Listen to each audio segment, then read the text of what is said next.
Our guest on today's podcast is not only the number one pound for pound female in Australia, but is only weeks away from a UFC debut. Please welcome to the podcast, King Casey O'Neill. Casey, thanks for jumping on the podcast. I know your world's probably a little crazy right now. Yeah, thanks for having me on. It is definitely busier than it usually is, but it's nice to talk to some hometown guys for once. Nice. We'll pretty much introduce you. Well, it sounds like I've introduced you as Australian, but clearly from your accent, you're not Australian. That's probably a perfect place for us to start. Tell us the journey from, obviously you were born in Scotland and you've moved over to Australia when you're very young. Tell us how the family got over there. Yeah, well, I like to refer to myself as Scozzy now, which is like Scottish Australian. I feel like my accent's like a hybrid of Scottish and Australian. So yeah, I've made my own little accent. Nobody else has it. So there you go. But yeah, so I was born in Scotland, obviously, in Kilmarnock, which is just like a small blue-collar town in Scotland. Yeah, I went to school there up until I was about 10 when we moved over. My parents decided that it would be a better upbringing for me and my sister if we moved to Australia. You know, it's like in Scotland, it's quite cold. You don't see much sun. There's not so much opportunities over there. So, yeah, they decided to make the move. And I'm so glad that they did because I love Australia. Australia is like, well, obviously it's my home now, but the beaches, the sun, everything. I look at myself as like an island baby, even though I was born in the UK. I couldn't imagine myself living in the UK again. So yeah, I think they decided to move over because they hated the cold too, and they hated living for that 2-week holiday that they got per year. And they decided to make it better for all of us. So yeah. And which part of Australia did you move to? It was Gold Coast, yeah? Yeah, we moved straight to the Gold Coast, so the best part of Australia. Sorry, I know you guys aren't in the Gold Coast, but it's definitely the best part. Growing up like there, you know, coming from such like a contrast, coming from Scotland and then moving to the Gold Coast where there's the theme parks, you've got the beaches, you've got like all these outdoor parks, water parks. Like I was a kid in a candy store, you know, I had all the passes for everything at all times. Like I loved life as soon as we moved there. It was great. I think Scotland is one of those places where you find a lot of Scottish people in Perth. I'm surprised you didn't turn up in Perth in Western Australia. I think it was one of the options that my parents had, but because me and my sister were so young, I think they were drawn to sort of like the things that the Gold Coast had, the attractions, and obviously being able to keep us busy and not nagging them 24/7. So yeah, I was like 13, 14. They gave me a water park pass and I was always at Wet and Wild instead of in their hair. So I think that sold them on the Gold Coast. And how'd you find the school system changing from a Scottish school system to in Australia? So in Scotland, obviously I went to a school that was very different to Australia. It was all indoors, obviously because it rains a lot there. You're in this full formal get up 24/7. You start a year earlier than you do in Australia. So obviously you're younger when you start. And so when I got to Australia, I had the option, do I stay with my age group or do we move you up a year? So my parents decided to make me go through the same year that I just did. So that was quite frustrating. I had to do the same year again, but I was smarter than everyone, so that was nice. You know, they're like, oh, here's this asshole with an accent, knows everything. But I was that person for a little while. And coming to the schools in Australia, like being outdoors and everything, having so much sport. We barely had sport in Scotland. We had like tennis indoors or like indoor football or something like that, but Australia, they had like all these crazy things that I could do, and I'm very sporty and I've always been athletic. So doing like cross country every year and everything, that was new to me. And that was probably my only part of school that I liked, was the athletic part. Oh, well, that makes two of us there, that's for sure. I think I stayed till year 12 just to play sport. It was a very wise career choice for myself. Continue to build on that academic career. I struggled to focus, like, you know, in school.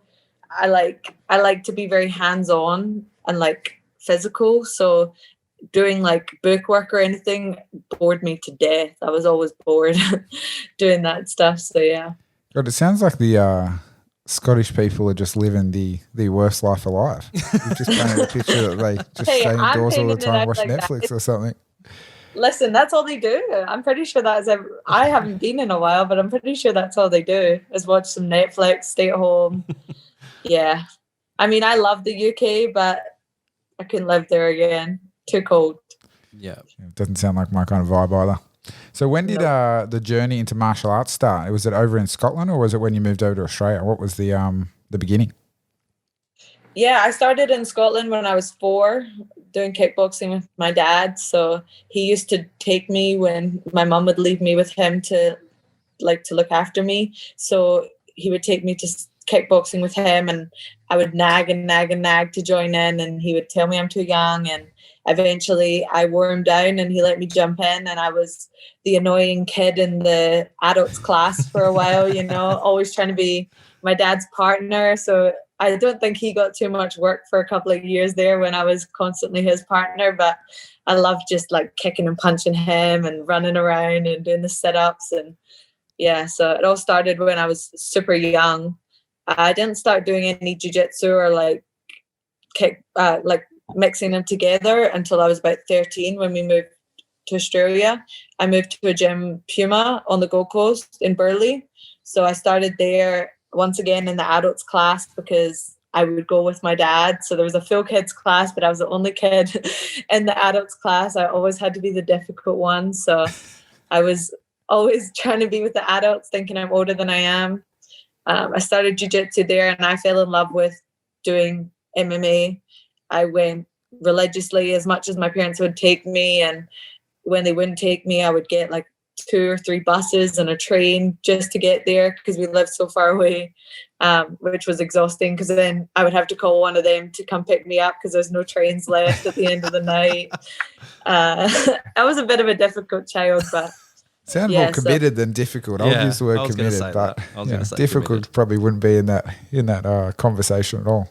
Yeah, well, my dad loved it, but my mum wasn't too much of a fan of me. She's like, why can't you just do dancing or something? Like, she hated that I was so into mixed martial arts, always going to school with black eyes or getting kicked out of schools for fighting people, you know, just putting my work into practice. I mean, listen, no one would really fuck with you at school. If I had a girl come to school with black eyes and I knew she was just beating on adults at classes at 9, I probably would have stayed away from her as well. Listen, it was the opposite. Like, people used to try and fight me at school because they knew that I trained. So they'd be like, oh, you're a fighter? Like, let's fight. There was this one girl who, I went to Kumbaba High School. I don't know if you know where that is, but it's... Which one is it? Kumbaba. No, I haven't heard of it.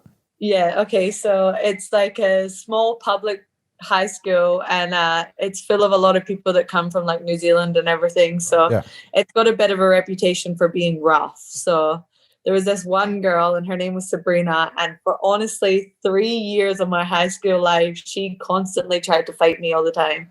I was like, why does this girl want to fight me all the time? She would like talk about it in like a casual conversation too. She'd be like, hey, you know, like we should fight tonight after school. And I'd be like, what? Like, why are we fighting? You know? So I had a fair few scraps with her and a couple of her friends and everything. So yeah. What was the record against Sabrina? Oh, I think I won every single one. I lost a lot of hair though. There was a lot of hair pulling. A lot more than at training, you know. You go to training and it's pretty regulated, and then you fight out on the street and you're losing hair and you're getting poked in the eye and you're like, hold on, take a point. Take a point. The preparation for the MMA game started young then. Yeah, shout out Sabrina. So in that sense, how does like you debuted in an MMA fight promotion at 16, is that correct? Yeah, I think I was a week out from my 16th birthday. How does a 15, 16-year-old decide they want to have their first fight? Other than Sabrina, because you've obviously just towed her up a couple of times. Yeah, pretty happy with the form going I was trying to fight, honestly, from 13. Like, my dad started a promotion when we first got to Australia. His first promotion was called Days of Glory MMA. So it was a real pioneer show in Australia. There was very limited amount around. So I'm there watching these fights. The first one that he had. I'm working on the desk, taking the tickets off everybody. And then we go in and I watch the first couple of fights and I'm sitting there like, holy shit, like this is what I want to do. And my dad was like, yeah, no way. You're not doing it. He's like, you're not fighting. Because it was also very weird for girls to fight back then, you know, like it wasn't so long ago, but it still was like sort of frowned upon for girls to be fighting. So my dad was like, there's no way that my daughter's doing this. So I think it took him 2 or 3 years from that point to finally be like, okay, you can fight. Because every single show that he had, I was like, yeah, put me in. I'm ready. And honestly, like probably when I had my first fight, I wasn't ready still. I was very young and naive and just angry, I guess, is what got me as far as it did in the fights. But yeah, so I mean, I don't regret having fights that young. I think that it was such an awesome thing, you know, and going to school and being like, yeah, I just had a fight on the weekend, you know, whatever. Like that was cool for me too. So I'm glad that he finally let me do it. Did you have many years under your belt actually mixing the martial arts together before you jumped in? I think I had about 2 years before I had that first fight. So, but obviously I was going on my dad's schedule. I wasn't really going on mine. So it was as much as I could go, but for 2 years, sort of, you know, going as much as I could go. So it definitely wasn't enough time, in my opinion, to have that fight. But listen, I could have taken that fight with nothing and I would have still went for it as hard as I did. So no regrets. Yeah, that's dope. So when in the career, like we talked a little bit before, we're going to send you a Run It Back shirt because we got the crown on there. So it's linking in a bit. But where does the coolest nickname in female combat sports come from? King Casey O'Neill. How's that come about? So that came about pretty recently, actually. I think obviously you can tell from looking at my background, I lost my first 2 fights that I ever had. Those were both when I was pretty young. And that was like sort of a really dark sort of time for me that I had. The gym that I had been going to, I hadn't sort of really gelled with the coaches the way that I have gelled with coaches now. So at the time, it was also really frowned upon to move gyms. You know, you were looked at as a gym hopper per se. So I sort of felt like I was stuck in this gym where in this environment, I wasn't really learning. I felt like, you know, I wasn't like supported and everything. So I actually thought about giving up fighting. And then I moved to Southside MMA in Brisbane with Paul Pasha-Stoiler, who's this crazy Russian guy. If you guys don't know who he is, he's awesome, but he's also crazy and he's intense and his training is intense. And I think it was my second day there. He looked at me and he said, I hope that you don't give up because like you can really go far, you know, like you actually have talent. And that's the first time in my life that I had a coach tell me that they believed in me too. So I spent 2 years with him straight, no fights, just 3-hour sessions a day. And I'm not kidding. 3-hour sessions. That's insane. After work, going to his and just training for 3 hours, which was a 45-minute drive for me as well. So it was quite a bit.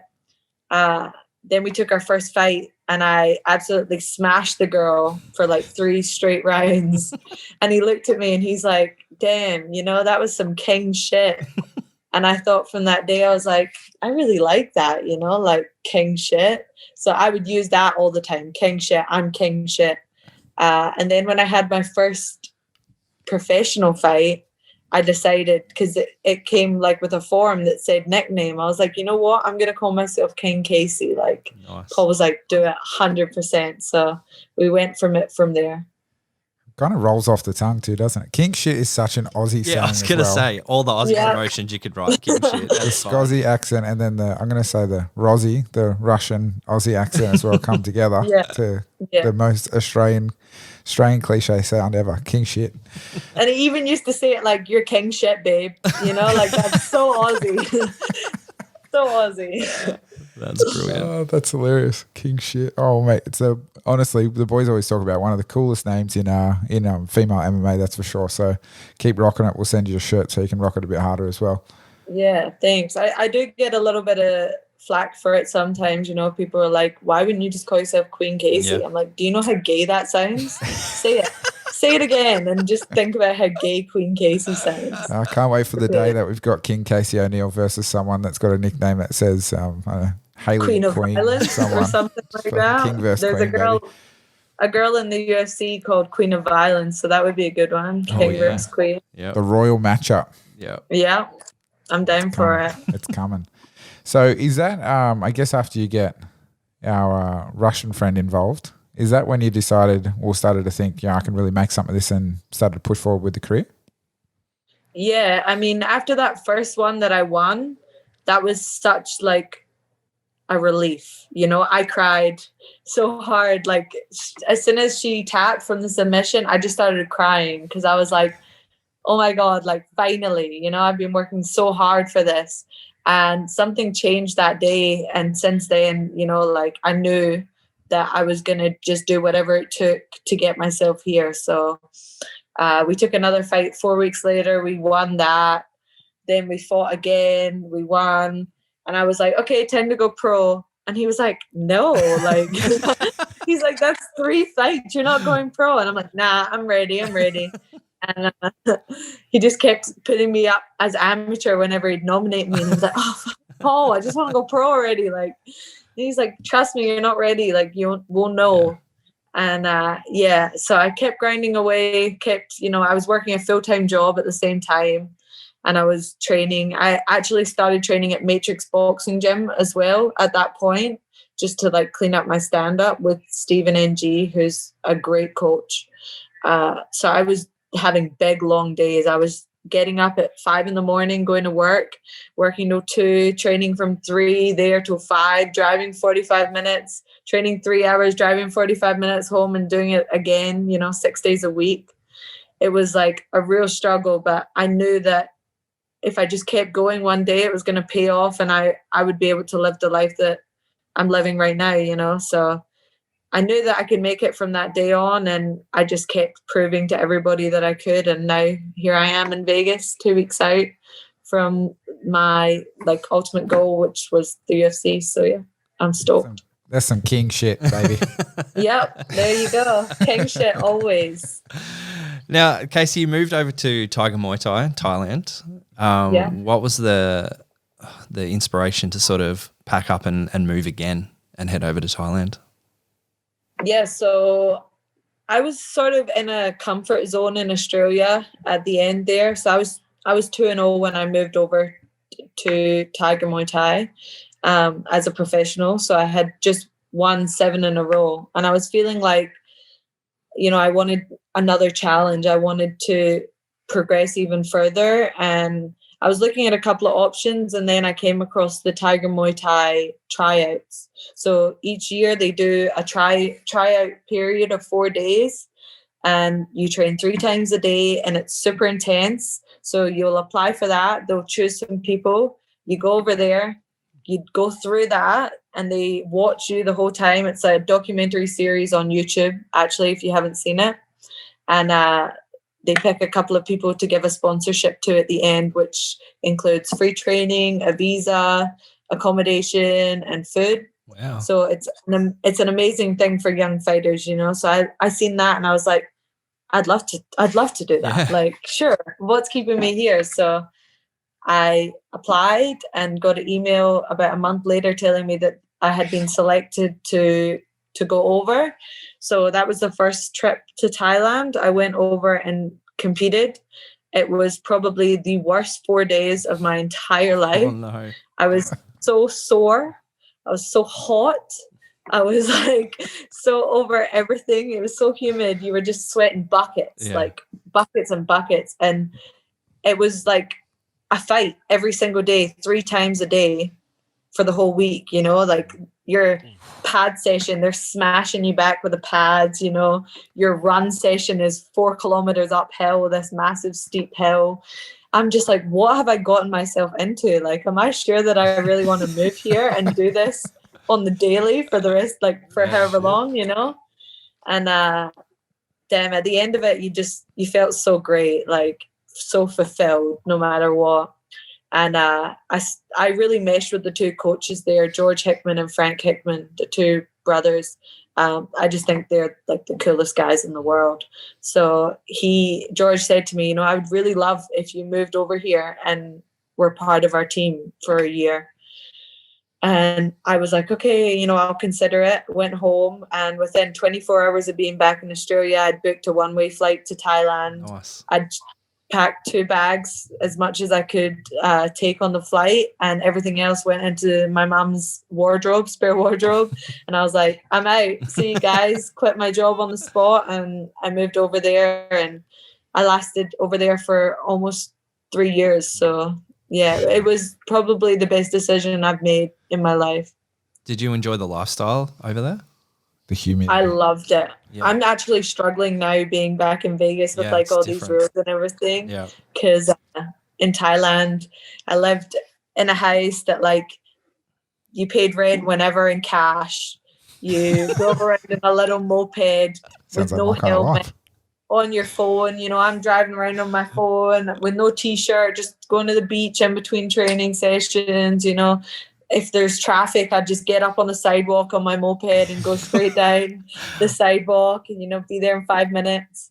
No rules whatsoever. And I loved it. I loved the relaxed lifestyle. Yeah. Everyone from Thailand is so nice, just so giving. And I loved everything about Thailand, really. And I would never have left had it not been for the COVID situation either. But also a blessing in disguise because everything that happened following that. Yeah. What's one rule in Thailand? Is there any? I haven't been yet.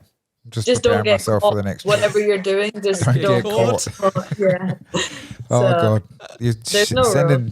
You're sending shills up DL's spine because every time we go out, he's always like, mate, you need to just take a step back here. Yeah. Nah, no steps back. All in Thailand. All in.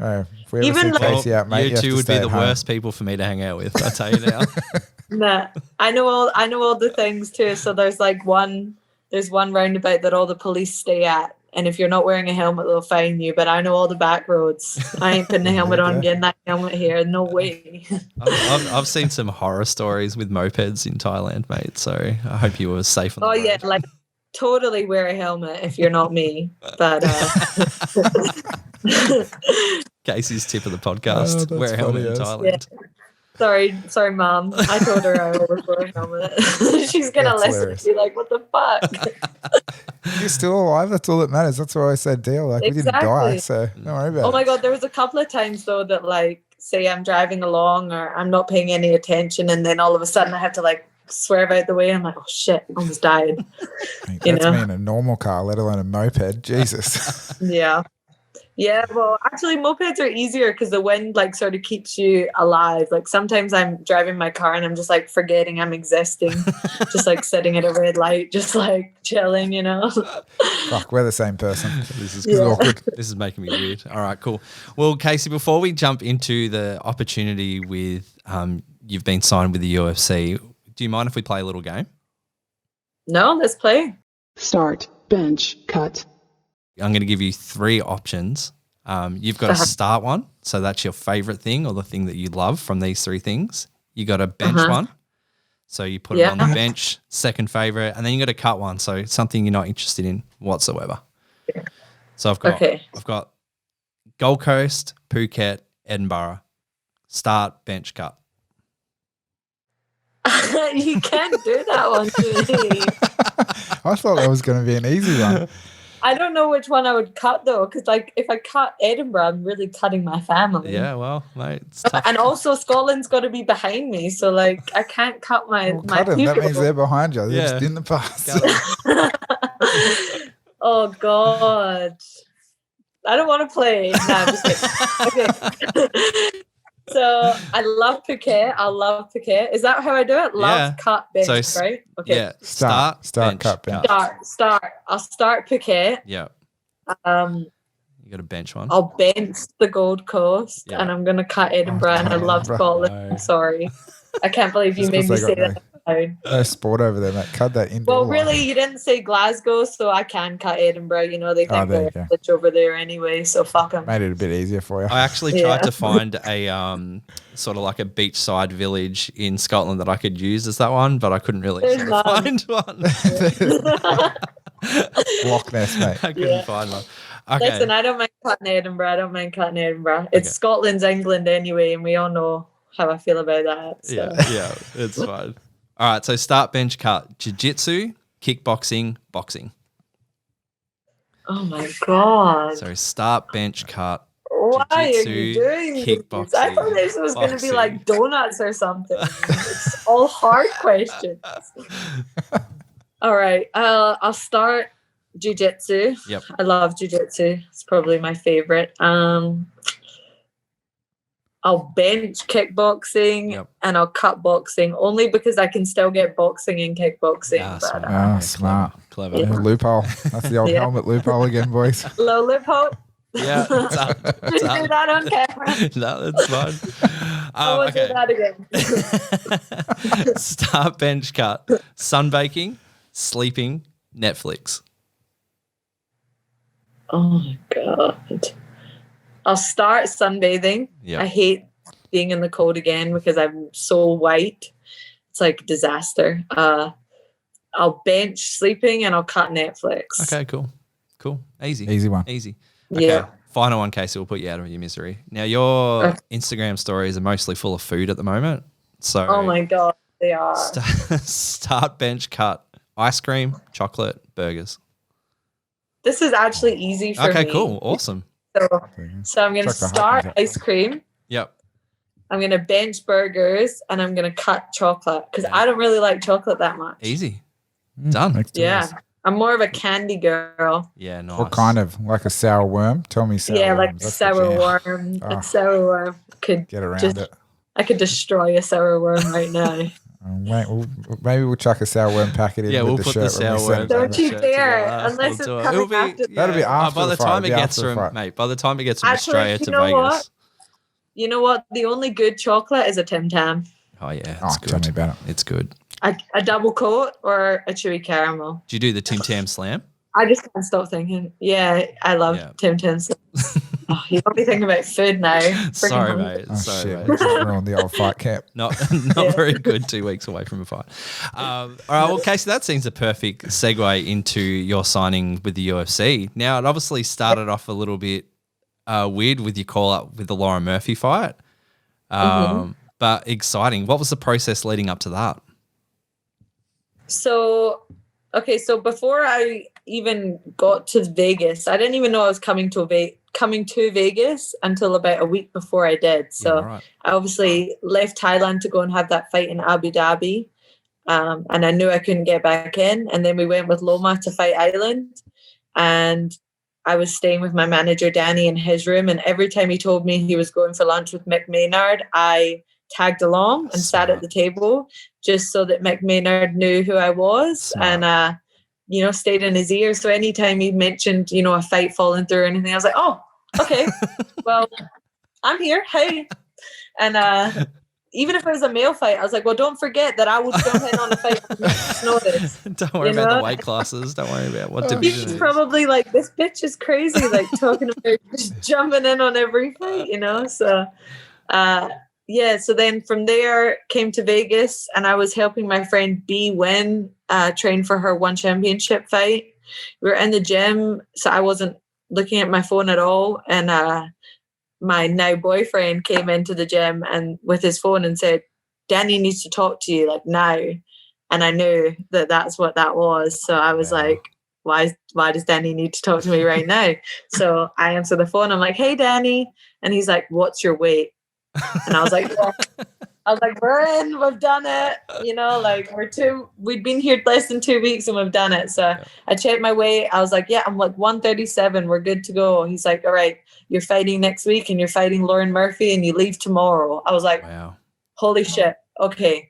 So there I am packing my things, I'm running around, my heart's racing, I'm bawling my eyes out from excitement, just crying, trying to get a hold of my mom and dad. It's like 1 a.m. I'm frantically calling like 20 times in a row, just trying to let them know. And then I went to get my COVID test and I failed. So they told me I was positive for COVID, which I honestly couldn't believe. I was like, I just left the gym. I was just doing a full training session, you know, like, how could I have COVID if I'm completely fine?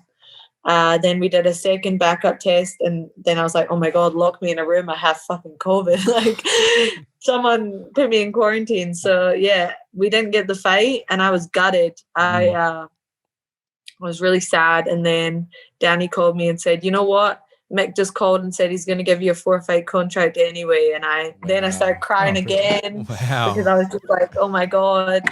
So that doesn't happen very often, actually, you know, right? Especially right now, it's usually short notice. But little did I know that behind the scenes, Danny had gotten me almost into the UFC 3 or 4 times before this one, and Mick was just sick of it not working out that he gave me a contract anyway, because he's like, I can't have this girl constantly hassling me. She doesn't even know how bad we want her. So that's insane. So yeah, so they gave me the 4-fight contract. Everything worked out better because I ended up being able to know about this fight for a long time and get a full fight camp, and you know, it's a good matchup and everything like that. Good showcase for me, and I don't have to do the 16-hour flight back to Abu Dhabi. I get to stay here. So yeah, stoked. Do you like being in Vegas? Is obviously really smart because you've got the PI there as well. Have you utilized that?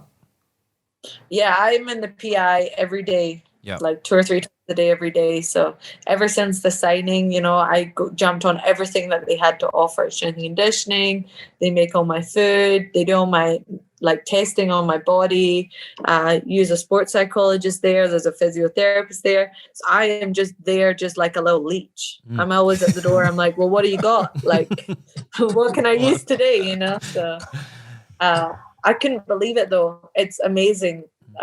It's like my adult version of the water park, you know, that I had a pass for as a kid. So I'm in there all the time. And I think that if you're a UFC fighter and you're not living in Vegas, like, what are you doing? You know, there's so much access to everything there. So yeah, I love it. If it wasn't so cold in Vegas, you know, this would be the perfect place. It's been winter currently and it's freezing and I'm hating that. But yeah, the PI is awesome. I also train at Extreme Couture, and that's awesome as well. You know, I've met some real cool coaches there. So yeah, I honestly couldn't have walked into a better place than Vegas. What's the do you know, you talk about like the theme park when you were younger, the water park, and now you got the PI. Like, what's the coolest ride at the PI? What's the equivalent? You got there and you're like, holy shit, this is the coolest thing ever. Probably like the DEXA scanning and stuff like that, you know? So like I had gotten that done like once in my life. So that measures like your muscle and everything like that. And I get it now every week. So I get to see all my numbers changing and everything like that. So that's pretty cool. Also the cafeteria, the kitchen, making me food. It was a lot cooler 3 weeks ago when I was still getting like shredded beef and tacos and stuff like that. And right now I'm currently getting like eggs and veggies. But yeah, the cafeteria is pretty good too. It'll be worth it in the end, mate. It'll be worth it in the end. Yeah, for sure. The women's flyweight in the UFC is super, super interesting. It's probably that division that you look at the names in the top 10 and you're just like, wow.